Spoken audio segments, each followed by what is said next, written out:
What are some of the red flags that you uncover in diligence that you'd like business owners to know about? Stuff that they typically don't see coming, but generally will always come up when you go through this process.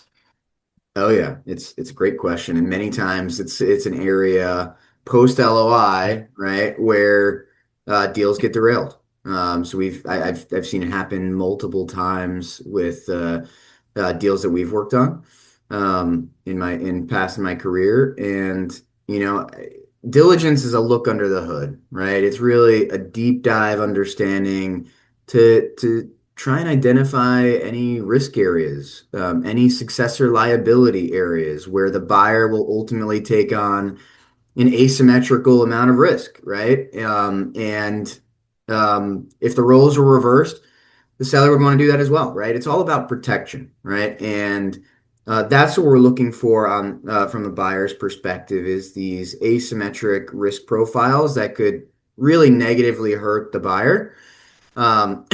And so the big thing is the big initial area is the Q of E, right? Quality of earnings. And Mhm. so a lot of times this entails, pro forma adjustments, right? And really working with the sell side advisor like yourself and the CEO and the executive team of the seller to understand some of the adjustments. And a lot of it comes down to communication, right? Like we need to understand from the buy in order to give you credit for some of these EBITDA adjustments, we need to understand how real they are. There's different types of adjustments, right? There are run rate adjustments on contracts that have already been signed and are happening. You just have only realized maybe a partial year of that.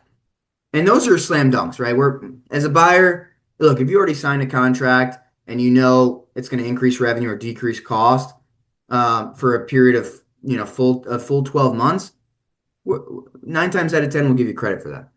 If it's something a little bit more, pie in the sky, a little bit more flexible, and there's a lot of assumptions backed with it, I think there will be a little bit of hesitation on the buyer side, and so that's what we will do in the Q of E process. We'll understand some of the adjustments, some of the run rate pro forma adjustments. We'll understand cash to accrual. So many sophisticated buyers in at least in the healthcare space will really focus on accrual earnings, accrual based earnings, right?